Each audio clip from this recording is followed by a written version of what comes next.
Hey, this is Bert, and I'm probably the last person on the planet to get the Streets of Tatooine playset here. And I gotta say, after all the hype, I'm actually kind of disappointed. Let's see why. Let's start by looking at the Jawa that came with the set. When I first got a glimpse of that card back, I thought for sure this is the opportunity for us to get a hairy-handed, crisscross applesauce in Jawa. And of course, even before the set came out, we knew that wasn't true. I mean, here he is with his legs that do not bend or swivel or anything else.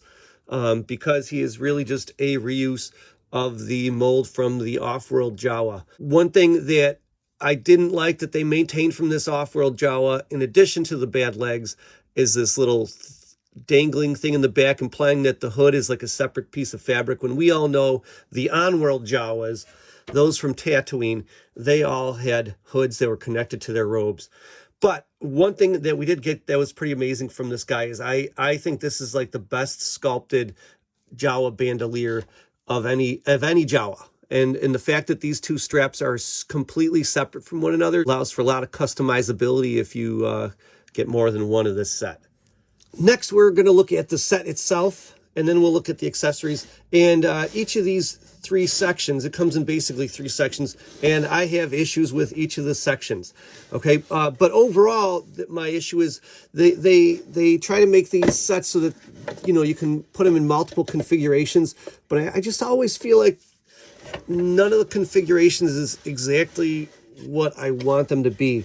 Like, I felt like when you have them all set side by side like this, they line up too much like in a straight line, and I would have preferred to have this set made just a step back, but there's no like plug-in spot. I mean, yeah, right, you can just set it there like that, but then if you put it in the opposite order, you have this like this. Well, this one blocks too much of that archway and doesn't feel very natural either. Okay, so, and then obviously I hate these visible peg things. But I'll get into that a little bit later. So let's look at each one of these and see what on an individual basis I don't like about it. So this one is just an archway essentially, right? And that's all well and good. There's a number of archways in the movie. I was surprised they made this one so deep. Like this one's, pretty deep compared to the rest of them. But my big issue is just how smooth the interior of this arch is. It really stands out. And I know you might be thinking, well, that's molding limitations, but I'm like, they managed to make texture on the sides, and like even like if you look at the next one, this one has some texture on the interior spaces. So I really think they could have had some texture here. The lack of texture there really weirds me out. I don't like it. Now for the next segment. All right, now what could I possibly have a problem with this one? Well, I got a problem with this inset space. There are a lot of inset spaces if you look at the buildings around Mos Eisley and on Tatooine that we see in the movies. But they don't just lead to a wall. They lead to like what's supposed to, I think, look like shutters. Now, I imagine real life, maybe some of these are just open into the air. And when they modified it for the movie, they put like these shutters in that space. But really, they just chose the wrong texture. This should have been like almost more like these ridges on in that circle space sort of texture. And it could have still been beige too. A lot of those spaces, they're the exact same color as the walls around them. All right, so here's some of the problems I have with this piece. Okay, so we've got this dome thing, and obviously they didn't want to make this playset like a big over-the-top thing and make a full dome for us. So they kind of gave us like this relief impression of a dome. For me, though, it looks kind of dumb because a lot of my setups are going to be seen from the side, and it looks fake and incomplete.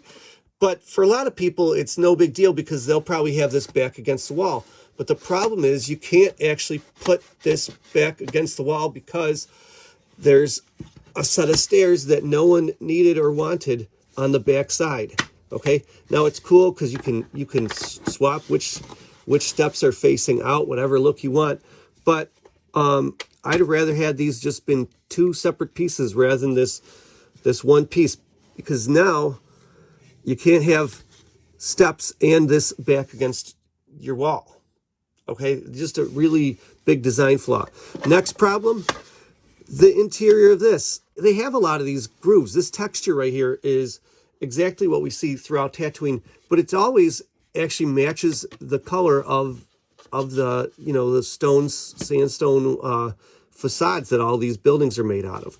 Okay, so I got a problem with that. Door's not bad. I think it's a little bit too dark. I really would have liked this to have been the door that R2-D2 and C-3PO hid behind, which to me would have meant not having it up above the ground, that you could only access steps. And also orangier color and different texture on here. And then we have this dude.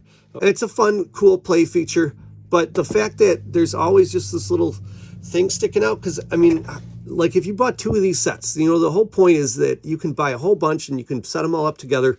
Now do you want this droid greeting everyone? Like every time you walk past a door on the streets of Mos Eisley, there's this droid going, hey, reaching out. I just don't think that's cool. But then there's nothing you can do with this. You'd have to unscrew all this stuff, which I am going to do, but I'm saving that for a different video. Okay. So that's my beef with this last piece. Now let's look at the accessories and why I got problems with the accessories even. All right, so here's this thing.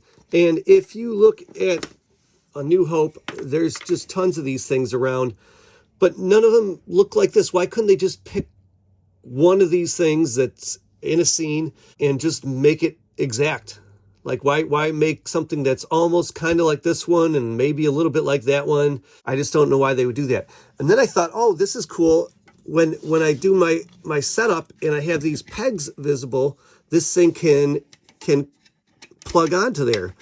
And no, actually, they did not plan for that. All it would have taken was just a little buttonhole. This space right here is too narrow to fit on there.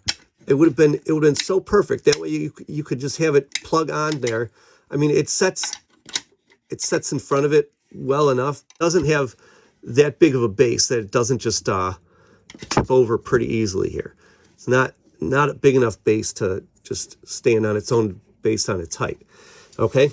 All right. Next, the crates. I mean, who doesn't love crates, right? But these are not seen throughout Tatooine. They're seen in one spot. They're seen in the docking bay, and that's it.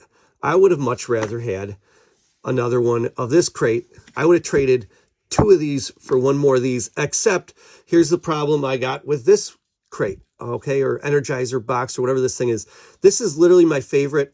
Ever since I started customizing background details, I've tried making this thing. I've tried making it out of foam. I've tried making it out of wood. I've tried learning how to 3D model just so I can make this thing, none of which was successful. And so they finally make one for us, and they don't actually look at any of these crates from the movie. They just don't look like this. Movie ones, they have a whole variety of different outside textures, okay? They do have these little holes, but typically they're running right down the center of the crate, either vertically or horizontally. A lot of the crates like this have big, huge bumps, almost look like egg cartons sticking up on the tops and on the sides. And some of them have cool diagonal markings and everything like that. And what they did here was they designed 2 textures. This one with the pizza slices and 2 dots, and then this one with the I don't know, sort of spiral sun shape and 2 dots. And they just took those 2 and they repeated them across the whole thing in various different directions. Thought we wouldn't notice, but we did. And that is a huge disappointment. I mean, really, they should have made every side to this thing different so that you could have it, posed one way or the other, and your boxes would look like very different from one another. There's so many of these things. I just wanted this to be perfect. Okay. Now, even though it's not directly accurate to any of the crates that are in the movie, whether we're talking Lars Homestead or the streets of Mos Eisley, that doesn't mean I'm not going to go and actually make a mold of this thing and mass produce it for myself and then just modify those. So I am going to do that, but that again is another video. Okay. And then we got this thing, and I couldn't find anything exactly like that in the movie, but it's a fun little nifty thing, I guess. So now, before I wrap things up, I want you to know, if you like this thing, that's fine. I don't hate it. It's just disappointing. I think with a little bit more thought, this could have been the most amazing set ever, but they like no extra tooling costs even. Just thought, just another hour or two of thinking and planning would have made this so much better. And I was just a little bit disappointed by some things, but I am going to customize this and have some fun with it, and it'll make for a great display. And if you're not as picky as me, you'll probably actually just love it exactly how it is without any changes necessary. Hey, oh, actually, there's one more thing, and I think everyone's talked about this. This set desperately needs a wash. Actually, that's going to be my next video. I'm going to show you that for just like $1.50 in paint, a paper towel, a little bit of water, and a paintbrush, how you can actually add a wash to this thing and make it look tons better. And no skills are necessary. Now, does that mean you should have to do your own washes on these things? No. For 60 bucks, I think they could have slapped on some paint, but we'll do it in one of my upcoming videos. I'll see you then. Bye.